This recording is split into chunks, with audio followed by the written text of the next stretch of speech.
Flipside of Midlife. I am Karli Newman, and I have an amazing guest with me here today, Dr. Leigh Lewis.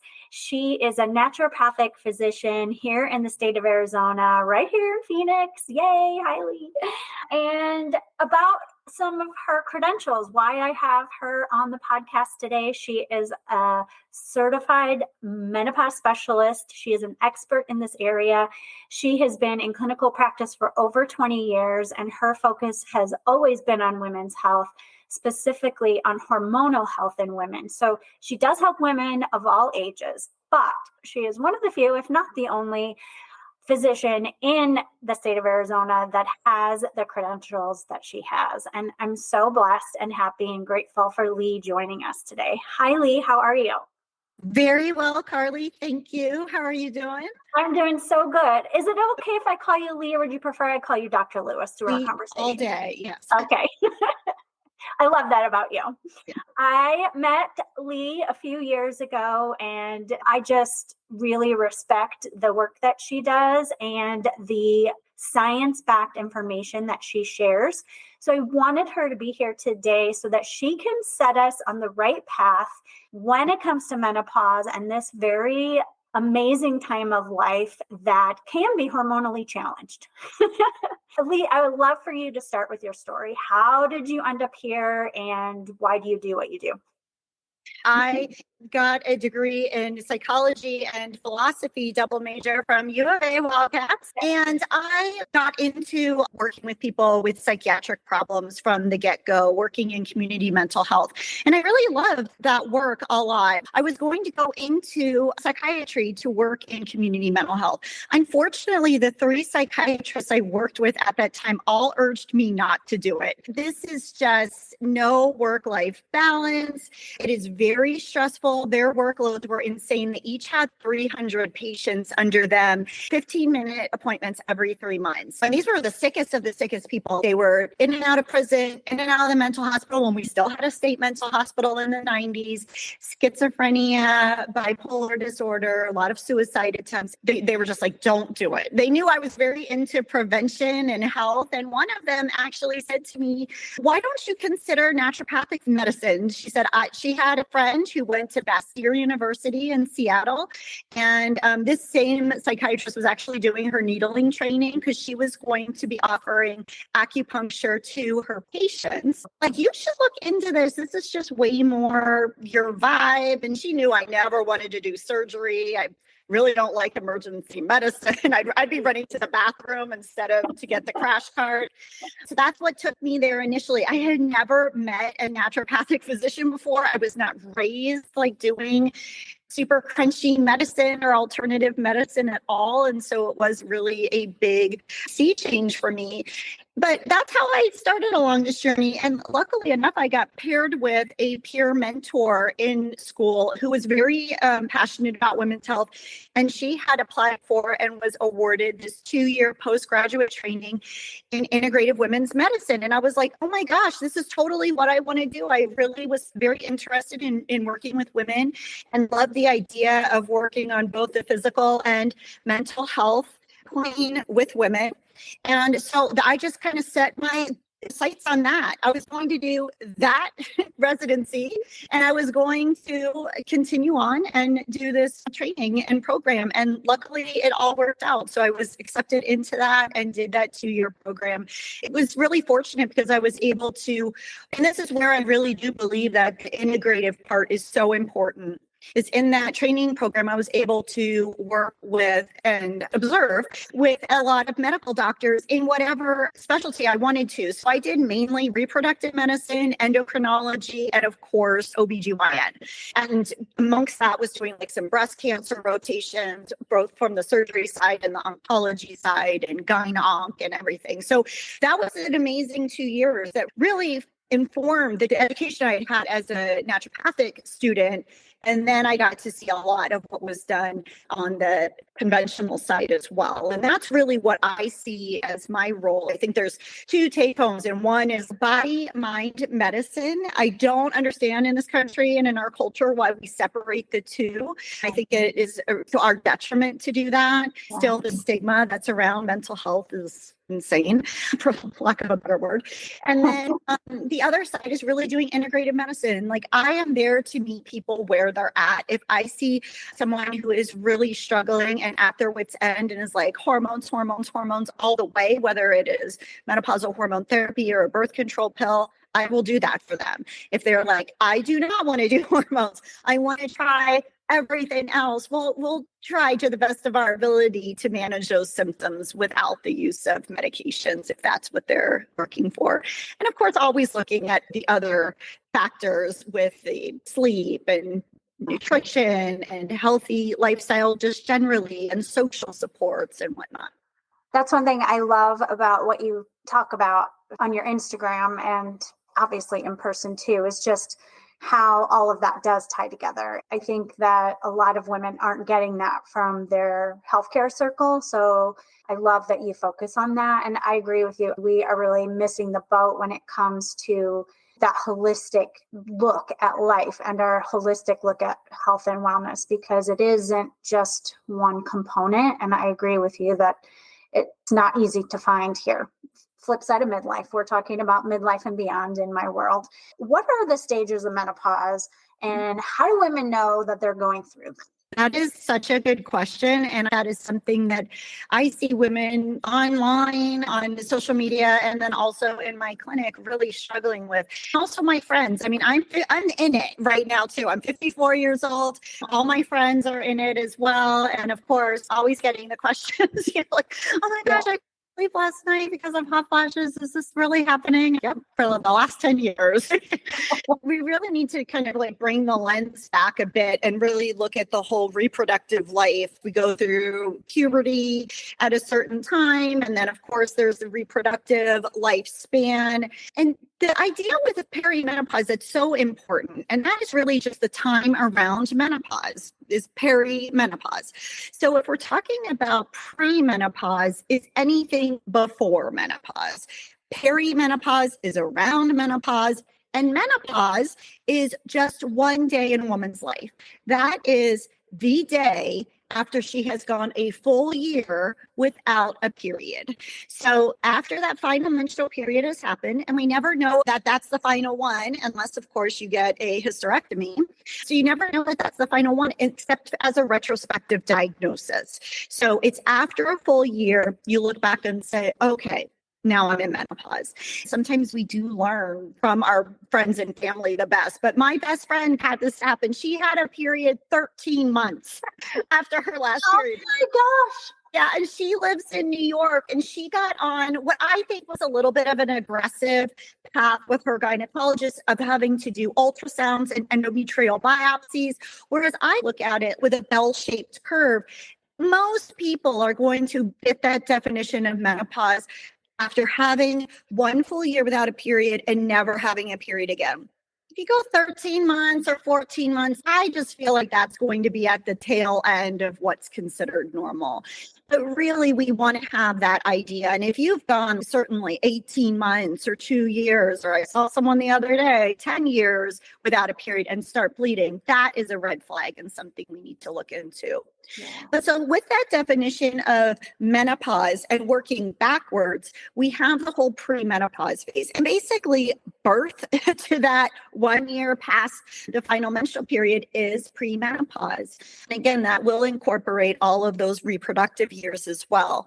Now, there are people who have very early and very aggressive cancers where they have their cervix and their uterus and potentially their ovaries removed. Maybe they have a genetic, like a BRCA situation in their family.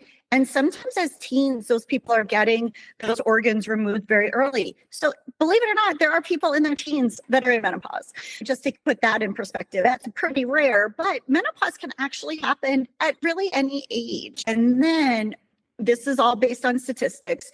Over time, after 30, the hormones drop. There's a change there. After 35, there's another change. And then after 40, and then from there on. The issue is that, again, because of people's circumstances, we do have a situation called premature ovarian insufficiency. It used to be called premature ovarian failure, but Some people go through this, they think they're in menopause, and then they might have another period again. If you look at just the average person who will probably go through their final menstrual period around age 51 to 52, which is our current statistics, you can experience perimenopausal symptoms starting all the way 15 years prior, believe it or not. That's down on the outside. But if you think about it and go back to those statistics that we oftentimes hear about regarding fertility, that fertility drops after 30, again after 35, and a big drop after 40, that decrease in fertility is a perimenopausal symptom. And when I explain that to people, it's kind of like this light bulb goes on, because the loss of fertility, that is hearkening to menopause. So if you look at it in that way, I think it makes a lot more sense that when women in their late 30s or early 40s start having changes in their sex drive, start having maybe some hot flashes, worsening of PMS or mood issues, all of those things can certainly start during that time. Thank you for that. I think we're looking for all of this concrete stuff. Here's when it's going to happen. Here's where I'm going to be. Here are the symptoms I'm going to experience. For my own personal things, I know that I was like, what is this? I can't do basic math all of a sudden. What's going on with my brain? And then I had vertigo symptoms, and I recently learned that that can be related. There's the things that we hear about, the hot flashes and some of those things. I think brain fog is more of something that we're hearing about. But I really feel, and it could be because I'm in the midst of it too. Well, I'm beyond. I celebrated. I had a little toast to myself on my year anniversary, but I think we should all celebrate when our friends hit that 1 year mark. I think we're starting to hear more about it. More women of our age are talking about it, which I am so happy about, because I didn't know anything about it, and I didn't have friends I was talking to about it or anything. That's one of the reasons I wanted to have this conversation with you today. And one of my concerns is the misinformation that is out there. What are some really reliable resources that you could share with the audience to know that when you go there, you're getting factual information? Yeah, I love that you brought that up. And to take it one step further, a term that I've been using a lot is gendered health misinformation. Women are targeted in this capacity to buy things all the time. I actually just did a post about something that is called, and you might not really hear about it because oftentimes it is used in relation to menstrual products, the pink packs, things that are marketed for women or that women need. I've been doing this for 20 years, and I actually graduated into the brouhaha of the Women's Health Initiative and the scary hormone study that came out, and was there when these patches were starting to be available. And it has only been in the last, I would even say, 3 to 5 years where reliably I could prescribe the patch generic for a patient and know that their insurance or through GoodRx, they could get it and have it be affordable. And that is just terrible, because I'll tell you, Viagra is not that expensive. If a patient is really wanting to be on hormones and is having all the symptoms and needs the vaginal estradiol and the systemic estradiol and the progesterone, and then also wants to do testosterone, prior to the improvement in the insurance coverage, you could have been looking at hundreds of dollars a month. And that is just, it's criminal, if you ask me. Getting back to the misinformation, the best resource that I can suggest is the Menopause Society. They used to be called the North American Menopause Society. They just went through a rebranding, so it's now the Menopause Society. So you can use that resource in a couple different ways. If you follow them, they have very good reporting on a lot of the research that goes on in menopause medicine. So that's one way to stay abreast of things.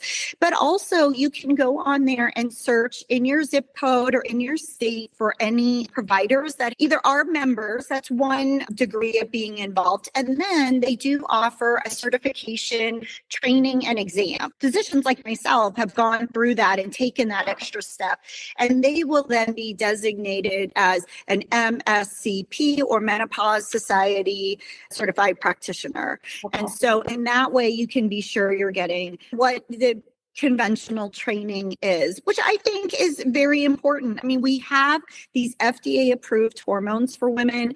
That is what the Menopause Society and really all of the societies, the American College of OBGYN, the American Society of Reproductive Medicine, and the Endocrine Society all recommend the FDA approved products for women. So that's one. They're on Instagram and Facebook as well. And then there's another one on my website. I have links to a lot of the podcasts that this physician has done. His name is Avram Bluming.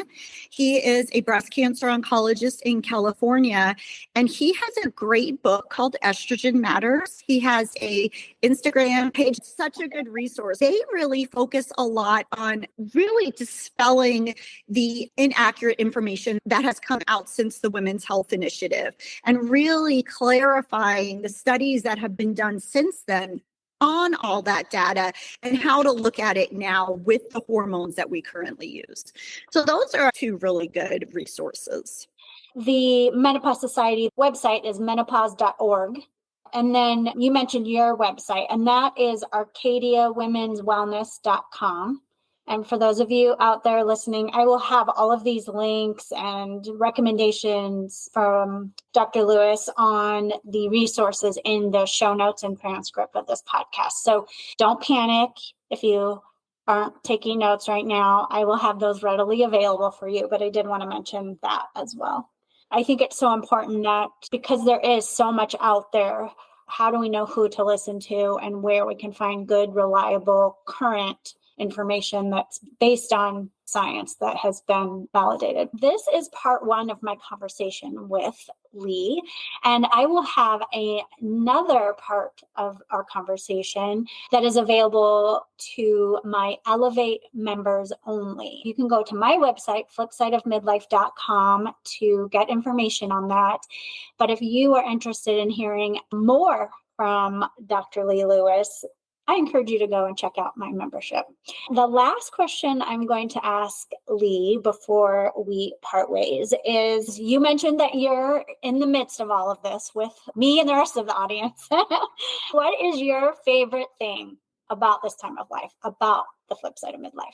Well, I'm not going to lie. I did not like having my period. I never had kids. I used the progesterone IUD to skate through the last 15 of my reproductive years. And I didn't even really have a problematic period to begin with. Quite honestly, I probably did retrospectively, looking back, struggle with PMDD or premenstrual or perimenstrual dysphoric disorder, which is a form of PMS that, again, getting into the mental health components, these hormones, yeah, they cause physical symptoms, but the mental health symptoms and struggles that I have experienced in my own life and see my patients struggling with are real. We all focus so much on hot flashes. Sure, I've had hot flashes. I've been the hottest person in the room, in bar class, and like, when are they going to turn on the fans? Dripping with sweat.